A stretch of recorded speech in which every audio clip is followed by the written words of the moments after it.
semuanya, perkenalkan nama saya Maria Novrianti Pali dengan NIM 0812400037 dari Prodi PGSD kelas 2A. Di sini saya akan menjelaskan materi tentang peranan kecerdasan IQ, EQ, SQ terhadap sistem pembelajaran. Materi tersebut berkaitan dengan mata kuliah perkembangan peserta didik. Baik, yang pertama, IQ. Ukuran potensi kecerdasan seseorang yang dapat digunakan saat ini. Dipengaruhi oleh pengalaman dan latihan sebelumnya. Hal-hal yang mempengaruhi berkembangnya IQ menurut Munzer. Yang pertama, faktor hereditas. Yang kedua, faktor lingkungan. Faktor lingkungan meliputi nutrisi dan kesehatan, problem psikis berupa iklim seseorang, iklim emosional keluarga yang dipengaruhi latar belakang pendidikan orang tua, dan pola asuh tingkat sosial, ekonomi, dan latar belakang budaya. Kesempatan belajar dan kualitas dan rutinitas rangsangan yang diberikan, tipe umpan balik yang diperoleh melalui perilaku, dan lain-lain. Howard Gardner menegaskan bahwa skala kecerdasan yang selama ini dipakai ternyata memiliki banyak keterbatasan sehingga kurang dapat meramaikan kinerja yang sukses. Untuk masa depan seseorang, menurut Gardner, kecerdasan seseorang meliputi unsur-unsur kecerdasan matematika logika, kecerdasan bahasa, kecerdasan musikal, kecerdasan visual spasial, kecerdasan kinetik, kecerdasan interpersonal, kecerdasan intrapersonal, dan kecerdasan naturalis. B. EQ. Teori Gardner selanjutnya dikembangkan dan dilengkapi oleh para ahli lain, di antaranya adalah Daniel Goleman, melalui bukunya yang terkenal, Dari Kedelapan Sistem Kecerdasan yang dikemukakan oleh Gardner di atas. Goleman coba memberi tekanan pada aspek kecerdasan interpersonal atau antar pribadi. Intisari kecerdasan ini mencangkup kemampuan untuk membedakan dan menanggapi dengan tepat suasana hati, temperamen, motivasi, dan hasrat keinginan orang lain. Namun menurut Gardner, kecerdasan antar pribadi ini lebih menekankan pada aspek kognitif atau pemahaman. Sementara faktor emosi ini sangat penting dan memberikan suatu warna yang kaya akan kecerdasan antar pribadi. Ada 5 wilayah kecerdasan pribadi dalam bentuk kecerdasan emosional. 5 wilayah tersebut adalah kemampuan mengenali emosi diri, kemampuan mengelola emosi, kemampuan memotivasi diri, kemampuan mengenali emosi orang lain, dan kemampuan membina hubungan. Dengan demikian, dapat disimpulkan betapa pentingnya kecerdasan emosional dikembangkan pada peserta didik.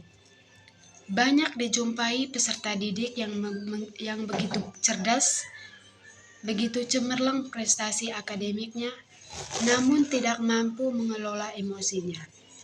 Seperti mudah marah, mudah putus asa, atau angkuh dan sombong, sehingga prestasi tersebut tidak banyak bermanfaat bagi dirinya. Yang pertama, emosi positif. Emosi positif mencakup perasaan cinta, perasaan gembira dan ceria, perasaan sukacita, dan lain-lain. Yang kedua, emosi negatif. Emosi negatif mencangkup perasaan marah dan benci atau dendam, perasaan cemberut, perasaan iri hati dan dengki, perasaan malu dan takut, dan perasaan menangis dan lain-lain. Yang ketiga, keterampilan dalam menggunakan emosi. Mencangkup yang pertama, mengenali dan memberi nama perasaan-perasaan. Yang kedua, mengekspresikan perasaan-perasaan. Yang ketiga, mengukur intensitas perasaan-perasaan. Yang keempat, mengatur perasaan-perasaan. Yang kelima, menunda perasaan-perasaan. Yang keenam, mengendalikan dorongan-dorongan. Dan yang ketujuh, mengurangi stres. Dan yang kedelapan, tahu perbedaan antara perasaan dan tindakan. Dalam membangun prestasi yang tangguh, dibutuhkan beberapa persyaratan, yaitu memanfaatkan emosi positif untuk membangun 5 sikap. 5 sikap yaitu yang pertama, sikap percaya diri yang tinggi. Yang kedua, sikap kerja mandiri. Yang keenam, sikap tanggung jawab. Yang keempat, sikap kerja teratur. Yang kelima, sikap kerja disiplin. Yang ketiga, SQ. SQ mengatur tingkat kecerdasan sosial yang melalui kemampuan seseorang berkomunikasi dan interaksi sosial dengan orang lain. Melalui perhatian, memahami dan mengerti sikap-sikap untuk menghasilkan suatu keputusan bersama. Saling terbuka, kerjasama yang baik, dan saling menguntungkan. Menurut Robert Celos, dalam bukunya yang berjudul The Moral Intelligence of Children, bahwa di samping IQ, ada 2 jenis kecerdasan yang disebut sebagai kecerdasan moral yang juga memegang peranan amat penting bagi kesuksesan seseorang dalam hidupnya. Hal ini ditandai dengan kemampuan seseorang peserta didik untuk bisa menghargai dirinya sendiri maupun diri orang lain, memahami perasaan terdalam orang-orang di sekelilingnya, dan mengikuti aturan-aturan yang berlaku, yang semuanya ini merupakan kunci keberhasilan bagi seseorang peserta didik di masa depan. Sebagai individu, peserta didik berada dalam komunitas. Peserta didik berada dalam komunitas sekolah, selalu berkomunikasi dengan sesama teman, guru, dan orang lain. Oleh karena itu, harus dijaga hubungan yang seimbang antara diri individu, sosial, dan hubungan dengan Tuhan. Sekian pemaparan materi dari saya. Jika ada salah kata, mohon dimaafkan. Terima kasih. Sampai jumpa. Dah.